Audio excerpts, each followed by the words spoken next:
Welcome. This is Radio Pras.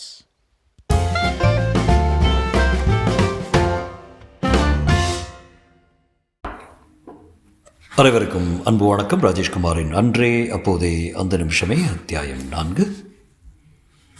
ராத்திரி 10 மணி. கிருஷ்ணராஜன் பங்களா. மோகன் 3 கண்ணாடி டம்ளர்களை வரிசையாய் வைத்து விஸ்கியை வார்த்து கொண்டிருக்க கிருஷ்ணராஜ் கன்னத்தில் கை வைத்து கவலையை தெரிந்தார். அறையின் மூலையில் டெலிஃபோனில் இன்ஸ்பெக்டர் ஜேக்கப் பேசிக் கொண்டிருந்தார். மருந்து கிடச்சதா doctor? At any cost constable பத்ருவோட உயிரை காப்பாற்றணும் டாக்டர். அவர் பெரிய சம்சாரி, 2 ஒய்ஃப்ஸு, 9 குழந்தைங்க. ப்ளீஸ் டாக்டர், போலீஸ் டிபார்ட்மெண்ட்லேருந்து நாங்கள் எந்த உதவியும் பண்ண காத்திருக்கோம். சென்னை போலீஸ் ஹாஸ்பிட்டல் சர்ஜன் முகேஷ்குமாரை வேணும்னாலும் வரவழைக்க தயார். எப்படி 2 மணி நேரத்துக்குள்ளே கான்ஷியஸ் வந்துடும்னு சொல்கிறீங்க? தேங்க்யூ டாக்டர், நான் இன்னும் அரை மணி நேரத்தில் அங்கே வர்றேன். ரிசீவரை வைத்துவிட்டு நாற்காலிக்கு வந்தார் ஜேக்கப். அலுப்போடு சாய்ந்து கொண்டே ஐஸ் துணுக்குகள் மிதக்கும் விஸ்கி டம்ளரை எடுத்துக்கொண்டார். நாம் ஒன்று நினச்சோம், அது வேறு மாதிரி போயிடுச்சு. கான்ஸ்டபிள் பிழைப்பாரா மாட்டாரா? கிருஷ்ணராஜ் கவலையாக கேட்க ஜேக்கப் அவர் பக்கம் திரும்பினார்.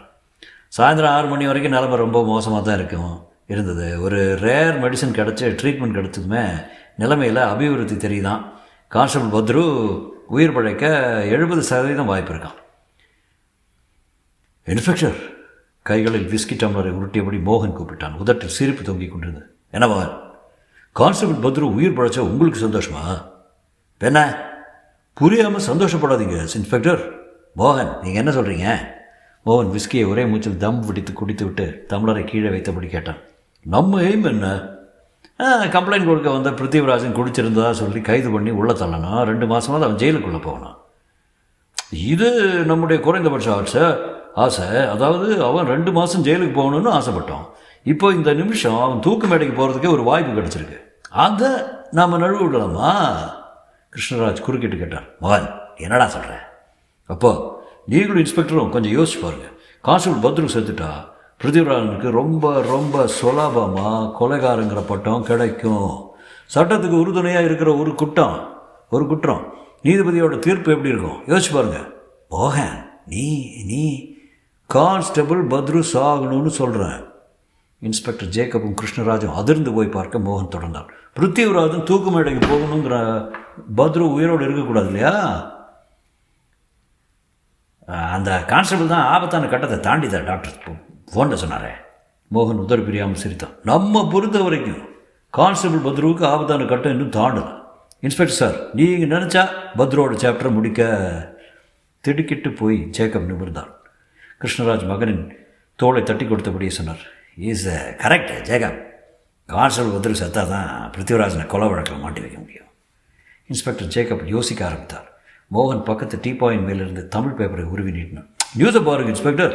போலீஸ் ஸ்டேஷன் குடித்து விட்டு வாலிபர் வெறி செயல், கான்ஸ்டபிள் உயிர் ஊசல்.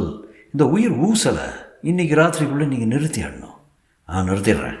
இன்ஸ்பெக்டர் ஜேக்கப் கரகரப்பான குரலில் சொல்லிக்கொண்டே மேலுதட்டின் இருபக்கமும் வழிந்திருந்த லாட மீசையை வருடி விட்டு கொண்டார். ஸ்கேனர் டிடெக்டிவ் ஏஜென்சி அந்த பழைய மாடி கட்டிடத்தின் முதல் மாடியில் ஒரே ஒரு டைப்பிஸ்ட் பெண்ணோடு இயங்கிக் கொண்டிருந்தது. தே ஆர் ஹைடிங் என்ற தலைப்பில் ஸ்காட்லாண்ட் யார்ட் சம்பந்தப்பட்ட புத்தகம் ஒன்றை படித்துக் கொண்டிருந்த மனோஜ் மாடிப்படிகளில் யாரோ டொம் என்று ஏறி வரும் சத்தம் கேட்டு புத்தகத்தில் நின்று பார்வையை உயர்த்தி வராந்தாவின் ஆரம்பத்தை பார்த்தான். அரை நிமிஷ காத்திருப்புக்கு பின் கொஞ்சம் கலவர முகத்தோடு அந்த பெண் தெரிந்தாள். ஒரு கேஸ் வருது. சந்தோஷத்தோடு புத்தகத்தை மூடினான் மனோஜ். MA சைக்காலஜி கோர்ஸை முடித்த மனோஜ் 30 வயது இருக்கலாம். 23 வயதிலிருந்து வேலைக்காக முயற்சித்து பார்த்து முடியாமல் அப்ளிகேஷன் எழுதின இன்டர்வியூக்களை அட்டன் பண்ணின நேரம் போக பொழுது போகாத நேரங்களில் கிரைம் நாவல்களை படித்ததன் விளைவு 6 மாதத்துக்கு முன்னால் ஒரு டிடெக்டிவ் ஏஜென்சி ஆரம்பித்து விட்டான். தொழில் சுறுசுறுப்பாக நடந்து கொண்டிருந்தது. May come in sir? Please come சொன்ன மனோஜ் அவளை பார்வையால் நனைத்து கொண்டே நாற்காலியை காட்டினான். அவள் உட்கார்ந்து விட்டான். என்ன விஷயமாக வந்திருக்கீங்க, நான் தெரிஞ்சுக்கலாமா? மிஸ்டர் மனோஜ், என் பேர் ஐஸ்வர்யா. ஒரு ஸ்கூலில் டீச்சராக இருக்கேன். Nobel profession. ஐஸ்வர்யா சொன்னான். எனக்கு உங்கள் டிடெக்டிவ் ஏஜென்சியோட உதவி வேணும். என்ன உதவி வேணும்? இன்னைக்கு பேப்பர் படிச்சிங்களா? படித்தேன். கான்ஸ்டபிள் ஒருத்தர் கொல்ல வாலிபர் ஒரு முயற்சி பண்ணதாக நியூஸ் படிச்சிங்களா? ஆமாம். அது சம்மந்தமாக உங்கள் உதவி வேணுமே. என்ன உதவி? அந்த பிருத்திவிராஜன் ரொம்பவும் நல்லவர். ஒரு நிமிஷம், நான் ஸ்மோக் பண்ணுறதுல உங்களுக்கு ஒன்றும் ஆட்சேபம் இல்லையே? No problem. மனோஜ் ஒரு சிகரெட்டை பற்ற வைத்து கொண்டான். முதல் கன்னி புகையை வெளியேட்டு விட்டு சொல்லுங்கள் என்றான். ஐஸ்வர்யா சொல்ல ஆரம்பித்தாள். பொன்னி விவகாரத்திலிருந்து கான்ஸ்டபிள் பத்ரு ஹாஸ்பிட்டலில் அட்மிட் ஆனது வரை சொல்லி முடித்த போது பாதி சிகரெட் கரைந்து போயிருந்தது. மனோஜ் ஆஸ்திரேலிய சாம்பலை தட்டிக்கொண்டே கேட்டான். பிருத்திவிராஜனை லாக்கப்பில் போய் பார்த்து பேசினது எப்போன்னு சொல்ல முடியுமா மிஸ் ஐஸ்வர்யா? இன்னைக்கு காலையில் அவர் கான்ஸ்டபிளை தாக்கினது உண்மைதானே? அதை ஒத்துக்கிறாரு. ஆனால் கான்ஸ்டபிள் 2 பேரும் தன்னோட வாயில் சாராயத்தை வலுக்கட்டாயமாக ஊற்றினால்தான் தாக்கினேன்னு சொல்கிறாரு. உங்களை கடத்த முயற்சி பண்ணது யாருன்னு சொன்னீங்க? கிருஷ்ணராஜும் அவரோட சன் மோகனும். மீன் சாராய கடை சாம்ராட் கிருஷ்ணராஜ் அவரே தான். அவங்க வீட்டு நாயை நீங்கள் அடித்து கொண்டதுனால தான் இந்த விவகாரமே ஆரம்பமாக இருக்குது. ஆமாம், உங்களை காப்பாற்றின பிருத்திவிராஜனை அந்த கிருஷ்ணராஜ் போலீஸ் உதவியோடு சட்டத்தோட பிடியில் மாட்ட வச்சு தண்டிக்க பார்க்குறாரு. ஆமாம். சரி, இந்த கேஸில் என்னோட பங்கு என்ன? மிஸ்டர் மனோஜ், பிருத்திவிராஜனை வெளியே கொண்டு வரணும். போலீஸோட மோசடியை வெட்ட வெளிச்சத்துக்கு கொண்டு வரணும். ஒரு நிரபராதியை குற்றவாளியாக்குற முயற்சியை முறியடிக்கணும். ஆஸ்ட்ரேயில் சிகரெட்டை புகைத்து கொண்டே எழுந்தான் மனோஜ். லாயர் யாரையாவது கன்சல்ட் பண்ணிங்களா இல்லையா? ஐஸ்வர்யா, இல்லை, என்னோடய ஃப்ரெண்ட் ஒருத்தர் லாயராக இருக்கான். முதல்ல அவனை கன்சல்ட் பண்ணி பிருத்திவிராஜனை ஜாமீனில் எடுக்க முடியுமான்னு பார்க்கலாம். மனோஜ் சொன்னதை கேட்டு இளம் அட்வொகேட் சூரியகுமார் அன்றைய தின ஷேவிங்கில் பளபளப்பாக இருந்த தன் தாடையை கவலையை தேய்த்தான். அருகே ஐஸ்வர்யா. பிருத்திவிராஜனை ஜாமீனில் எடுக்கிறது ரொம்ப கஷ்டம். மனோஜ் லாக்கப்லேயே, அதுவும் ஒரு கான்ஸ்டபிளை கொலை செய்ய முயற்சி பண்ணது மிக மோசமான கிரிமினல் குற்றம். ஜாமீன் கோரிக்கையை கொண்டு போன மேஜிஸ்ட்ரேட் இது நிர்தாட்சண்யமாக கண்ணை மூடிட்டு மறுத்துடுவார். வேற என்ன வழி? முதல்ல கான்ஸ்டபிள் உயிர் பழைக்கணும். உயிர் பழைச்ச பின்னாடி ஒரு 10 நாள் கழித்து நம்ம பெயில் அப்ளிகேஷனை சப்மிட் பண்ணி பார்க்கலாம். போலீஸ் மேலே நாம் எதுவும் கேஸ் போட முடியாதா? என்னன்னு கேஸ் போடுவேன்? பிருத்திவிராஜனுக்கு அவங்க வலுக்கட்டாயமாக சாராயத்தை போட்டிருக்காங்க. ஆதாரம் பிருத்திவிராஜ் சொன்னது தான். ஒரு குற்றவாளியோட ஸ்டேட்மெண்ட்டை என்றைக்குமே கோர்ட் ஆதாரமாக எடுத்துக்க மாட்டாங்க. சரி, இப்போ என்ன பண்ணலாம்? பிருத்திவிராஜன் இப்போ லாக்கப்பில் தானே இருக்கார். ஆமாம், நான் அவர்கிட்ட பேசணும். அவர் சொல்ல போகிற ஸ்டேட்மெண்ட்டில் நமக்கு ஏதாவது சாதகமான பாயிண்ட் கிடைச்சா கேஸ் போடுறதுல பற்றி யோசிக்கலாம். 3 பேரும் அறையை விட்டு வெளியே வந்தார்கள். சூரியகுமாரின் பழைய ஃபியட் கார் விசுவாசமாக வெளியில் காத்திருக்க உள்ளே நுழைந்தார்கள். நீனும் காரை மாற்றலையா சூரி? ஒரு நல்ல மாமனார் தேடிட்டுருக்கேன், கிடச்சதை மாற்றிக்க வேண்டியதான். சாரி மிஸ் ஐஸ்வர்யா, நான் சொன்னதை தப்பாக நினச்சிக்காதீங்க. சும்மா ஒரு ஜோதுக்காக சொன்னேன். ஐஸ்வர்யாவுக்கு இருந்த மன உளைச்சலில் புன்னகைக்க கூட தோன்றாமல் வெறுமனே சூரியகுமாரை பார்த்தாள். கார் நகர்ந்தது. 7 நிமிஷ பயணம். போலீஸ் ஸ்டேஷனில் சப் இன்ஸ்பெக்டர் ஒருவரின் முன்னால் நின்றிருந்தார்கள். சூரியகுமார் சொன்னார், லாகவில் இருக்கிற பிருத்திவிராஜனை பார்க்கணுமே. என்ன விஷயமா? நான் அவருடைய லாயரு. குற்றவாளியை யாரோடும் பேச அனுமதிக்கூடாதுன்னு இன்ஸ்பெக்டர் ஜேக்கப் உத்தரவிட்டிருக்காரு. அவருடைய அனுமதி இல்லாமல் நீங்கள் பேச முடியாது. மிஸ்டர் ஜேக்கப் எங்கே இருக்கார்? ஹாஸ்பிட்டலில். நான் அவரோட பேசணுமே. சாரி, இந்த ராத்திரி நேரத்தில் அவர் கூட நீங்கள் பேச முடியாது. சீரியஸான நிலைமையில் இருக்கிற கான்ஸ்டபிளுக்கு பக்கத்தில் அவர் இருந்துகிட்ருக்கார். கான்ஸ்டபிளோட நிலைமை இப்போ எப்படி இருக்குன்னு சொல்ல முடியுமா? மனோஜ் குறுக்கிட்டு கேட்க சப் இன்ஸ்பெக்டர் அவனை ஏறிட்டான். அபாய கட்டத்தை தாண்டிட்டதா 2 மணி நேரத்துக்கு முன்னாடி கூட தகவலை சப் இன்ஸ்பெக்டர் சொல்லிக் கொண்டு இருக்கும் போதே ஸ்டேஷன் வாசல் அந்த ஜீப் வந்து நிற்கும் சத்தம் கேட்டது. எல்லோருமாக வாசல் பக்கம் திரும்ப இன்ஸ்பெக்டர் ஜேக்கப் டிரைவிங் சீட் நின்றும் கீழே குதித்து வேகமாக உள்ளே வந்து கொண்டிருந்தார். சூரியகுமார் கேட்டார், அவர்தான் மிஸ்டர் ஜேக்கப்பா? சப் இன்ஸ்பெக்டர் தலையாட்டினார். ஜேக்கப் தொப்பியை கட்டிக்கொண்டே நாற்காலிக்கு வந்தவர் சப் இன்ஸ்பெக்டரை பார்த்தபடியே கேட்டார், யார் இவங்க?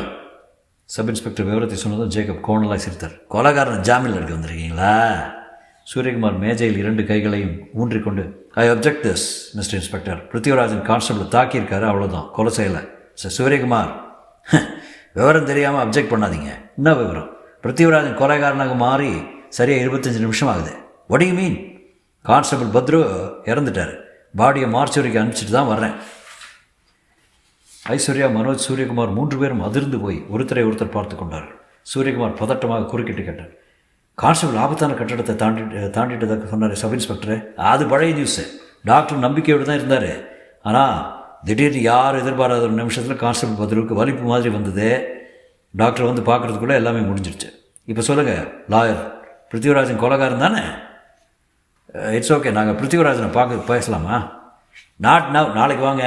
ஆனால் அவனை நீங்கள் பெயில் எடுக்க முடியாது. திஸ் இஸ் நான் பெயிலபிள் அஃபென்ஸு. ஜேக்கப் சொல்லிவிட்டு ஃபைல் ஒன்றை எடுத்துக்கொண்டு சப் இன்ஸ்பெக்டரிடம் திரும்பி ஏதோ பேச ஆரம்பிக்க 3 பேரும் சில வினாடிகள் நின்று பார்த்துவிட்டு வாசல் நின்றிருந்த காருக்கு வந்தார்கள். கேஸு சிக்கலாயிடுச்சே.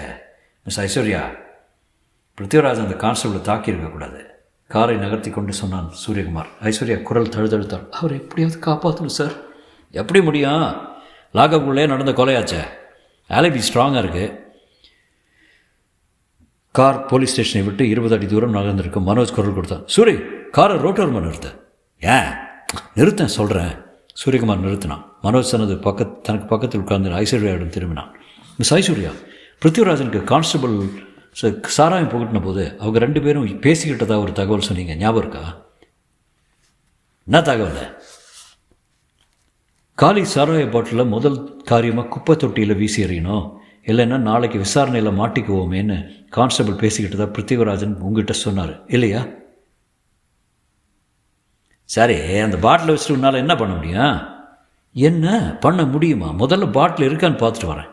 காரின் கதவை திறந்து கொண்டு கீழே இறங்கினான் மனோஜ். சுற்றுமுற்றும் ஒரு முறை பார்த்துவிட்டு குப்பை தொட்டியை நெருங்கினான். தெருவிளக்கின் சோகையான வெளிச்சத்தில் குப்பை தொட்டியின் வாய்க்குள் இருந்த பொருட்கள் கொஞ்சம் சிரமமாக தெரிந்தது.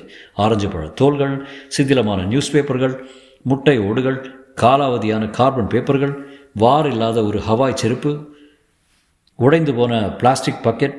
குப்பைகளை கிளறினான் மனோஜ்.